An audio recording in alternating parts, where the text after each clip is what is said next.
오늘 제가 준비한 말씀은 유인물 잠시 참고하시면 좋을 것 같습니다. 제가 언제부터인지 잘 기억이 안 나는데 성경 속에 있는 제가 아는 의학 이야기들을 여러 책을 참고해서 말씀을 드리고 있습니다. 매번 제가 드리는 말씀이긴 하지만 그 말씀을 준비하는 것이 저에게는 참 힘든 과정입니다. 생각해보고 찾아보는 과정이 그렇지만 힘든 과정이지만 저에게는 도움이 될 때가 있습니다. 아마 말씀을 준비하지 않았다면 그냥 편하기는 하겠지만은 어떤 성경책을 찾아보고 책을 찾아보고 하나님과 말씀과 또 말씀 속 배경들을 고민하고 어떤 집중하지는 않았을 것 같습니다. 이처럼 저를 비롯해서 우리 모두는 어떤 하나님께 생각하고 하나님을 집중하지 않으면 하나님으로부터 자연스럽게 멀어질 수밖에 없는 그런 존재인 것 같습니다. 우리의 시선과 생각을 사실 빼앗는 것들이 주위에 너무 많습니다. TV라든지 스마트폰, 컴퓨터 등 아주 쉽게 우리를 편하게 해주는 것들이 많지만은 그 안에 너무나도 불건전한 내용들이 넘쳐나고 또 하나님을 향하도록 하는 하나님을 언급하는 내용들이 없고 온통 언론이라든지 기사라들이 우리의 그 오감을 자극하는 흥미주의 위주의 세상 이야기들로 넘쳐난 것 같습니다. 물론 지금 한창이지만 지난주 강영재님께서 잠시 언급하셨지만 월드컵도 마찬가지인 것 같습니다. 그렇다고 우리가 세상과 벽을 쌓고 살자는 이야기는 아니지만 우리의 중심, 관심이 항상 하나님을 향해 있어야 하지 않을까 한다고 생각합니다. 성경은 절대 진리의 말씀인 것은 못다 동의하시는 이야기죠. 성경은 우리를 영생의 길로 인도하는 영적 안내서일 뿐만 아니라 현대 과학보다도 훨씬 앞선 과학서라고도 할 수 있습니다. 생각해보면 당연한 이야기 아니겠습니까? 오히려 현대 과학이 발전하면서 수천 년 전에 기록된 성경에 나타난 과학적 사실들을 뒤늦게 확인해주는 그런 양상을 띠고 있습니다. 우리가 특히 구약을 읽을 때는 보면 그 성경을 읽을 당시에는 현재에 쓰였던 그런 내용들이 현재에 제한된 살고 있는 저희 상식으로는 이해하기 힘든 구절들이 있죠. 그런 일들이 여러 책을 읽어보고 공부하다 보면 갑자기 아하라는 생각이 들면서 그렇게 이해할 수 없던 구약의 내용들이 갑자기 이해되어지는 그런 때가 있었던 것 같습니다. 개인적인 이야기를 좀 하자면 지난주에 제가 아침에 심장 초음파학회가 있어서 잠시 참석하고 오느라 예배에 조금 늦었었습니다. 대구에서 학회가 있을 때는 제가 아침 8시 30분에 학회에 갔다가 예배 시간이 되면 잠시 나와서 예배를 드리고 다시 학회 참석해야 되고 하는 그런 상황입니다. 그래서 왔다 갔다 하더라도 좀 분답더라도 이해해 주시기 바랍니다. 개인적으로는 학회에 가서 강의 듣는 걸 참 좋아합니다. 왜냐하면 혼자 공부하려면 시간이 걸리는데 각 분야의 전문가들이 정리해서 알려주시니까 이해하기가 참 좋습니다. 그래서 학생 때도 강의는 참 열심히 들었던 것 같습니다. 여담으로 한 번은 여자친구였던 지금의 아내와 시간을 보내고도 싶었고 또 이 의학 과대학 커리큘럼 중에 기생충학이라고 있거든요. 기생충학 시간이 너무 지루해서 토요일 하루 기생충학 4시간을 빼먹고 자체 휴강하고 억새풀로 유명했던 화왕산 아시죠? 그래서 억새풀이 한창인 가을에 둘이 화왕산에 갔던 그런 기억도 나는 것 같습니다. 강의는 빠졌지만 참 좋은 기억이 나는 것 같습니다. 제가 하고 있는 학문인 내과학에는 이 분과가 나눠져 있어서 학회가 굉장히 많습니다. 그래서 순환기, 뭐 호흡기, 소화기, 내분비, 혈액 종양, 류마티스학, 감염학, 공부해야 할 것도 많고 공부해야 할 내용들이 너무 많습니다. 지난주에 제가 이런 말씀을 왜 드리냐면, 지난주 심장 초음파학회에서 이제 대학병원의 교수님들이 주로 강의를 하시는데, 각종 화려한 테크닉을 이용해서 심장의 구조, 뭐 혈력학 등을 이용해서 병을 설명하고 진단하는 그런 방법들을 설명했었는데, 그 자리에 앉아 있다가 이제 갑자기 들었던 그 생각이, 결국 이런 학문들이 하나님의 창조물을 알아가는 것에 지나지 않는다, 그런 생각이 갑자기 들더라고요. 결국 이런 복잡한 창조물들을 창조하신 하나님의 놀라운 능력을 그 마음속으로 찬양하지 않을 수가 없었습니다. 그래서 지난주에는 제가 이제 주로 하고 있는 그 내시경과 초음파, 각종 혈액 검사들을 이용해서 어떤 하나님의 창조물의 내부를 직접 알아볼 수 있다라는 사실에 감사하는 그런 한 주였습니다. 한창 공부할 나이인 저희 새 아이들에게도 사실 공부는 그냥 공부가 아니고 하나님의 창조 세상을 알아가는 중요한 방법이라고 말을 해주고는 있는데, 얼만큼 그 말을 이해하고 공부에 힘쓰고 있는지는 모르겠습니다. 책가방만 들고 왔다 갔다 하는지는 모르겠고요. 예, 여기까지가 서론이고 이제 본론 이야기를 하려고 합니다. 예수님이 우리의 구원자시고, 진화가 아니고 우리가 창조라는 것을 믿지 않는 것은 차고 넘치는 증거가 부족해서가 아니고, 이 사람의 마음속에 믿지 않으려고 작정을 했기 때문입니다. 그래서 아무리 좋은 풍 넘치는 증거를 가지고 이야기를 해줘도 믿지 않으려고 작정했기 때문에 믿지 않는다고 생각을 합니다. 오늘 그 3가지 정도 간단하게 이야기를 해보려고 합니다. 첫 번째는 인류의 기원에 대해서 이야기를 해보죠. 창세기 1장 27절 같이 보시겠습니다. 다 같이 한번 읽어보시겠습니다. 창세기 1장 27절입니다. 아셨죠? 시작. 이처럼 하나님께서 자신의 형상으로 사람을 창조하시되 하나님의 형상으로 그를 창조하시고 그들을 남성과 여성으로 창조하시리라. 다음 창세기 3장 20절입니다. 시작. 아담이 자기 아내의 이름을 이브라 하였으니 이는 그녀가 모든 상자의 어머니였기 때문이더라. 여기에 이제 언급되어진 그 성경 구절 중에서 본론을 보도록 하겠습니다. 첫 번째 유인물에 보시면 간단하게 있습니다. 1987년 인류의 기원에 대해서 세계를 놀라게 한 글이 발표되었었습니다. 물론 이제 1800년도 후반, 1900년도 초반부터 해서 다윈의 진화론이 이제 나오게 되었죠.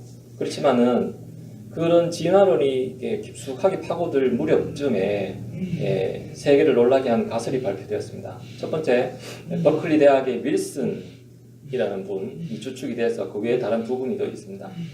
세계 곳곳에 여성 147명의 미토콘드리아의 염기 서열의 변이를 추적하여 연구한 결과 지금으로부터 10만 년 내지 20만 년 전에 아프리카의 에티오피아 지방에 존재했던 한 여성이 현생 인류의 공통의 조상이라고 하는 가설이 발표가 되었습니다. 두 번째, 다른 연구팀 스탠포드대, 아리조나대, 펜실바니아대에서는 남성의 세포 핵의 DNA에 포함되어 있는 Y 염색체 서열을 분석했습니다. 남자는 Y잖아요. 그래서 남성의 공통적인 조상은 10만 년 내지 20만 년 전에 에티오피아 지방에 존재했던 한 남성이다 라고 이런 가설을 발표했습니다. 이 공통적인 걸 보면 우리가 이제 그 성경 속 인물들의 계보 연구에 의해서 추정된 세계 역사, 6000년 플러스 알파의 연대와 큰 차이가 있긴 하지만 인류가 한 남성과 한 여성으로부터 나왔다고 하는 성경적 사실을 확인할 수가 있을 것 같습니다. 그래서 이 10만 년 내지 20만 년이라는 것은 좀 일반 잘못된 출발이다라고 이야기하는 게 있습니다. 그래서 지금 현재로서는 저희가 6천년설을 믿고 있는데요. 이 6천년의 플러스 알파 안에서 이 인류가 한 남성과 한 여성으로부터 나왔다라는 사실이 지지를 얻고 있습니다. 그래서 이분들이 이제 논문을 발표할 때 그러면 뭐 성경에 대해서 확실하게 지지하느냐 뭐 이런 질문들을 받았다고 하는데 거기에 대해서는 뭐 노 코멘트라고 이야기를 했다고 하고요. 그래서 제가 사실 이 두 논문을 한번 읽어보고 싶어서 찾아봤는데 잘 못 찾겠더라고요. 그래서 우리 사서분이 계시니까 혹시 이 두 논문을 좀 구할 수 있으면 다음 시간까지 원문을 한번 읽어봤으면 그런 한 생각이 들었습니다. 근데 이거 제가 인터넷을 여러 군데를 찾아보니까 이거를 나왔는데 엉뚱한 결론이 나와요. 그러니까 뭐 10만 년 동안 뭐 진화했다라든지 그런 자기적인 내용들을 블로그에 많이들 올려놓으셨더라고요. 그래서 어쨌든 우리가 믿고 있는 믿음들이 어떤 과학에 의해서 이렇게 검증되어지고 있는 그런 사실들이 참 감사하게 생각되었습니다. 어쨌든 좀 더 훌륭한 과학자분들이 나와서 진화론이 틀렸다는 것을 과학적으로 확실하게 입증해 줄 수 있으면 좋겠습니다. 두 번째 이야기는 이제 할례 이야기인데요. 할례. 창세기 17장 찾아보시겠습니다.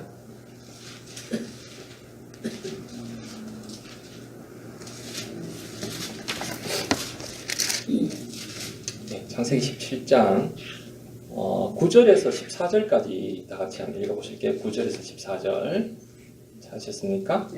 시작. 하나님께서 또 아브라함에게 이르시되 그런즉 너는 내 언약을 지킬지니 곧 너와 내 뒤에 이을 내 씨가 그들의 대대로 그리할지니라. 너희 가운데 사내아이는 다 할례를 받을지니 이것은 나와 너희와 내 뒤를 이을 내 씨 사이의 언약 곧 너희가 지킬 내 언약이니라. 너희는 너희 포피의 살을 베라. 그것이 나와 너희 사이에 맺는 언약이니라. 너희 대대로 모든 사내아이는 집에서 재난 자든지 또는 제 시에서 재난 자가 아니라 한국인에게서 돈으로 산 자든지 여드레가 되면 너희 가운데서 할례를 받을지니라. 내 집에서 태어나든지 내 돈으로 산 자든지 반드시 할례를 받아야 하리니 그래야 내 언약이 너희 육체에서 영존하는 언약이 되리라. 포피의 살을 베어내지 아니하여 할례를 받지 않은 사내아이 곧 그 혼은 자기 백성에게서 끊어지리니 그는 내 언약을 범하여 안 되니라. 여기까지 있습니다.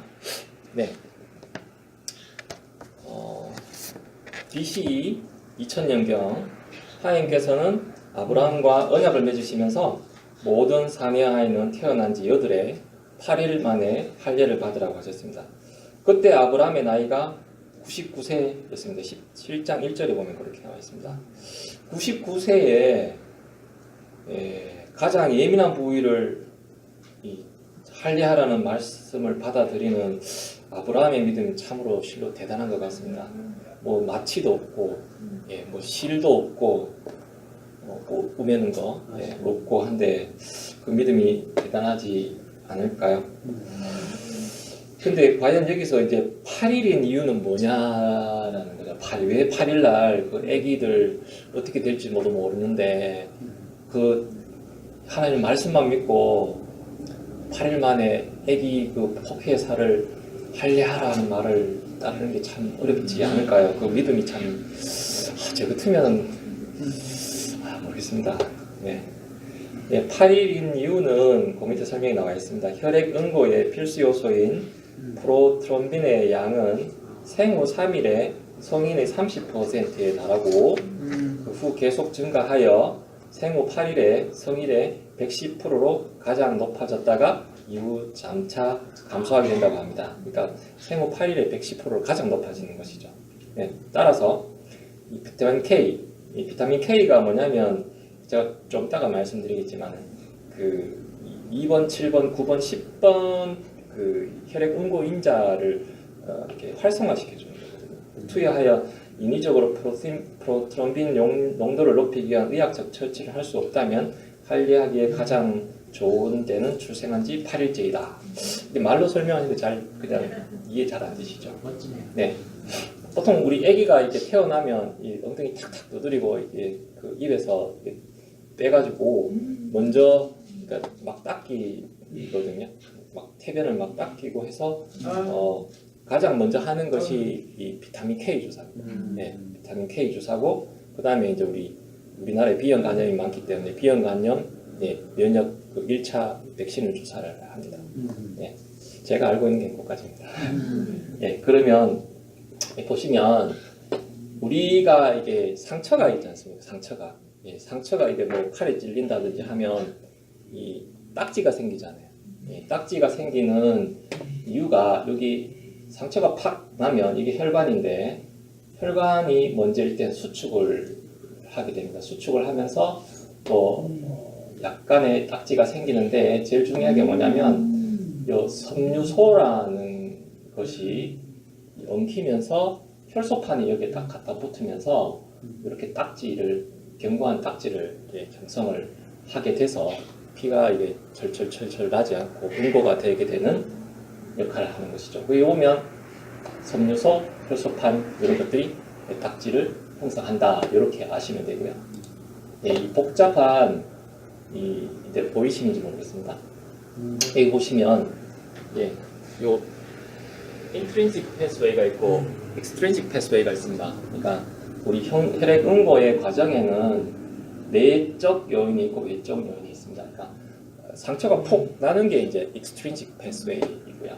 그 외에 뭐 알 수 없이 우리 몸 자체의 혈관이 뭐 어떤 파괴가 된다든지 해서 나타나는 게 인트린식 패스웨이입니다. 그래서 여기 보면 12번, 11번, 9번, 8번 이런 것들이 차례차례로 활성화되게 됩니다.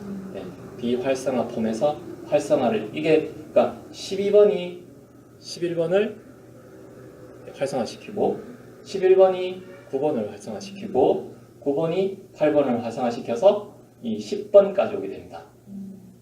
그러니까 엑스트린식 패스웨이가 바깥쪽에 거는 이 7번이 10번을 바로 하게 되는 것이죠. 이 10번이 5번을 통해서 2번이 1번으로 바뀌게끔 해주거든요. 아까 프로트롬빈 타임이 110% 된다는 게 요겁니다. 그러니까 이런 과정을 통해서 이것이 굉장히 중요한데 이것이 생후 3일째 30%가 되었다가 8일째 110%가 되면서 가장 상처가 나더라도 응고가 될 수 있게끔 해주는 그런 가장 좋은 상황이 된다는 것이죠. 그래서 하나님께서 이때에 할례를 해라 라고 하셨다고 과학적으로 증명이 되었습니다. 여기 보시면 좀 더 뭐 복잡하게 12번의 활성화 폼으로 되면서 11번이 11번, 9번, 10번 이렇게 해서 프로스롬빈이 스롬빈으로 되면서 아까 이 파이브린이라고 섬유소라고 한 이 섬유소가 파이브린이거든요. 파이브린이 혈소판을 만나서 딱딱한 딱지가 되도록 그래 되었습니다. 이 부분이 이해하실 수 있겠죠? 섬유소가 프로스롬빈이 스롬빈으로 되면서 섬유소가 그 혈소판과 엉겨서 딱지를 형성하게 된다. 그래서 이 응고인자가 보면 많습니다. 이 보시면 이 13번부터 해서 이렇게 하나님께서 이렇게 되도록 창조해 놓으셨다는 이야기잖아요. 그래서 우리 흔히 보면 피 안 멈추는 병, 뭐 혈루병 하고 나오지 않습니까? 그래서 혈루병이 우리가 대표적으로 알게 있는 게 8번입니다. 팩터 8번. 팩터 8번도 뭐 이런 게 있기는 합니다만은 그냥 상식으로 알아두시면 괜찮을 것이 팩터 8번이 우리가 흔히 알고 있는 혈우병에 이제 이 팩터 8번이 모자라는 거죠. 모자라니까 예, 지혈이 안 되겠죠. 그러니까 계속 피를 흘리게 되는 그런 상황이 되게 됩니다. 네. 예, 다음으로 넘어가겠습니다. 놀랍죠? 네, 세 번째. 가서 오늘 이렇게 당신 아나 하면서 한번 네, 한번 해보시죠. 네. 네. 다음은 레위기 3장 17절입니다.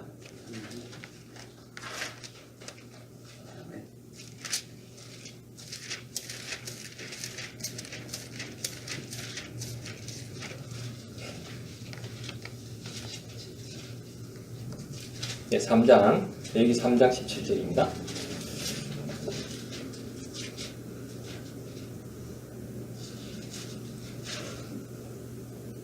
예, 다 같이 읽겠습니다. 시작. 너희는 기름이나 피를 먹지 말라. 그것은 너희 모든 처소에서 너희 세대를 위하여 영속하는 법규가 될지니라. 네, 다음 17장 9절에서 14절까지도 한번 읽어보겠습니다.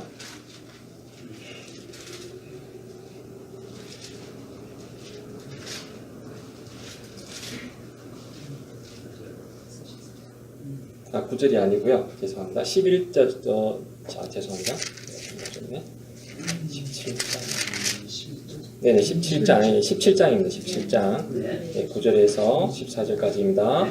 같이 시작. 회중기의 성막문으로 그것을 가져다가 주께 드리지 아니하면 바로 그 사람은 자기 백성 가운데서 끊어지리라.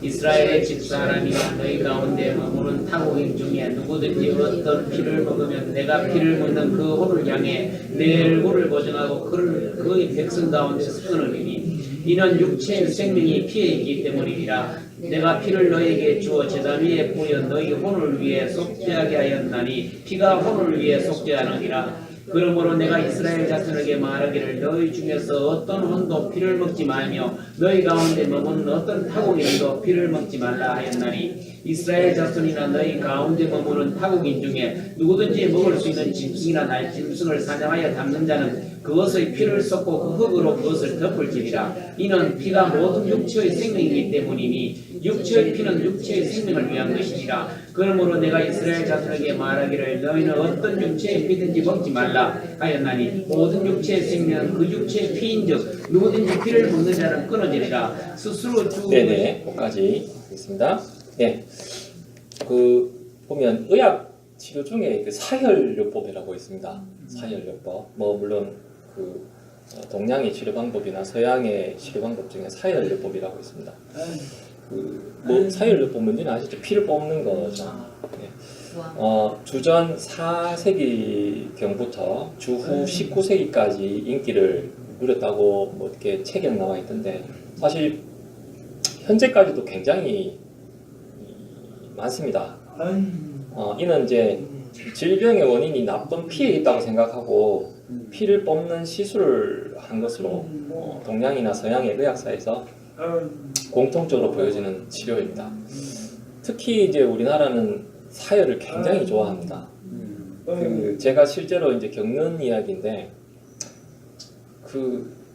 몇 달 전에 피 검사를 할 때는 지극히 정상이었는데 수개월 후에 해야 될 일이 있어서 보면 갑자기 피 수치가 뚝 떨어져 있는 경우가 있거든요. 보통 우리 빈혈이라고 하는 혈색소 수치가 12에서 14를 정상이라고 보시면 됩니다. 남자든 14에서 16을 정상으로 보는데요.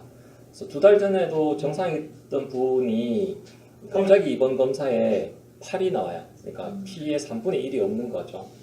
그래서 그 이유를 물어보니 또 잘 이야기를 안 해주세요. 그런 거는 개먹고 하면 혹시 하면서 물어보면 이야기를 해주시거든요.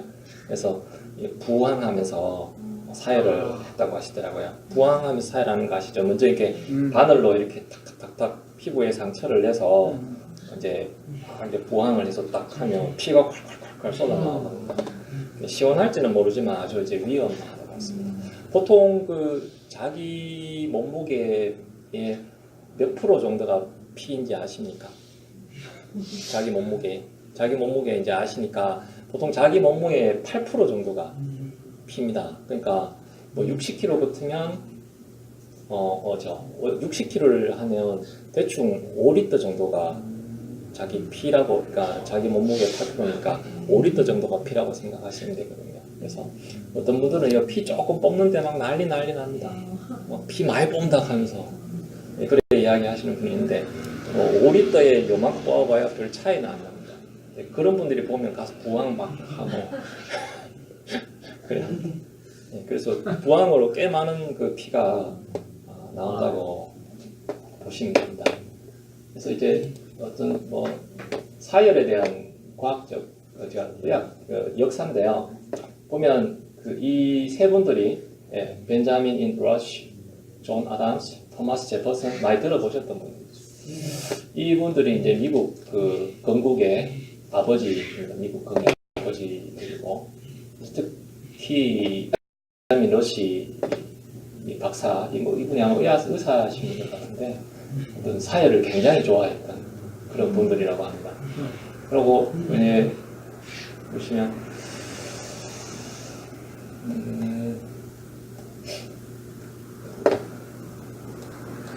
사열 때문에 굉장히 많이 죽었다고 합니다. 그리고 특히 이제 초대 대통령이 조지 워싱턴인지 아시죠?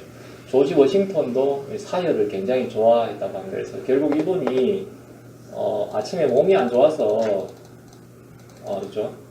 겨울날 아침 조지 워싱턴은 목이 부은 상태로 깨어나 열을 내려야 되겠다고 사열을 했답니다. 그래서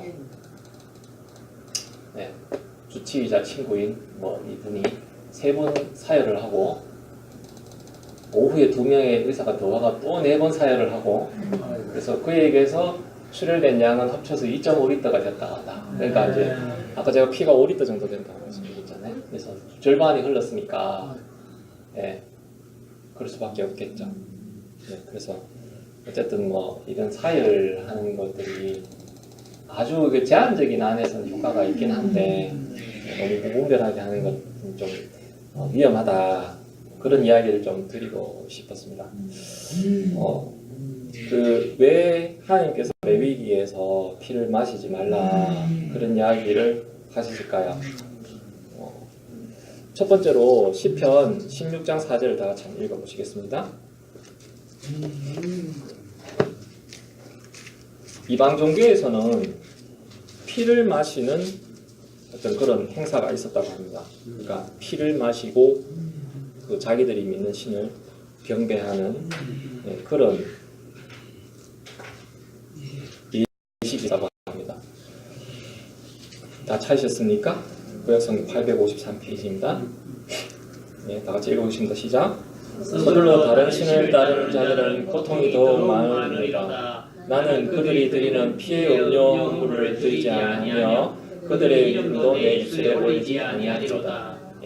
이방 신을 믿는 하나님을 안 믿고 다른 신을 믿는 사람들이 피의 음료물, 피를 마시면서 그들의 신에게 예를 올리는 그런 것들이 있었다고 합니다. 그래서 이방 사람들의 이방 신의 풍습을 따르지 말라라는 이유로 이방 종교를 따르지 말라는 이유로 하나님께서 피를 마시지 마라고 생각이 되었고요.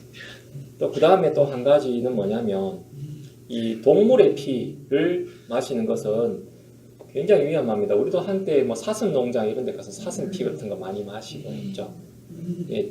이 뒤에 이제 설명들을 보시면 이제 그런 걸 안 하시게 될 텐데 물론 여기 그거 하시는 분은 없겠지만 두 번째로는 해로운 균이나 특히 스파르가노시스라고 있습니다.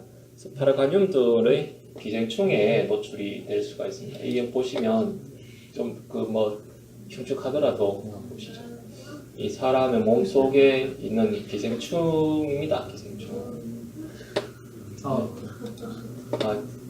죄송합니다. 반응이 너무. 여기 이 블로그는 이제 제가 저희들이 주로 보는 게 삼성 서울병원의 선생님 블로그인데요. 보시면 이제 50대 남성이 다리에 힘이 없고 걸을 때 휘청거리는 증상으로 내원하였습니다. MRI에 보면 뭐 어쨌든 긴 게 있다. 긴 게 있어서 이게 혹시나 뭐지 싶어서 들어가 보니까 이 기생충이더라. 여기에 뭔가가 있어서 이 척수를 누르고 있거든요. 원래는 이 척수 바깥쪽으로 하얀 선들이 있어서 그 척수를 어느 정도 완충시키는 역할을 해줘야 되는데 여기 보시면 거의 흰 부분이 없고 눌려서 하여튼 요 뭔가가 요 척수를 누르고 있더라. 그래서 이제 여러 수술장에 들어가서 열어봤겠죠. 열으니까 이 기생충이 여기 있어서 누르고 있는 겁니다.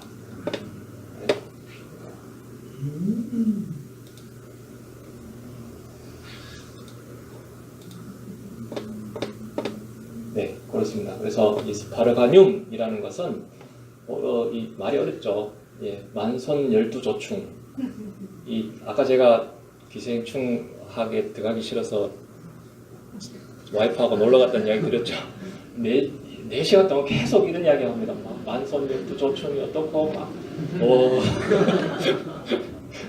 그래서 여자친구 얼굴을 보자마자 이렇게 된 거죠. 하여튼 이것들이 보통 제1숙주는 물벼룩입니다.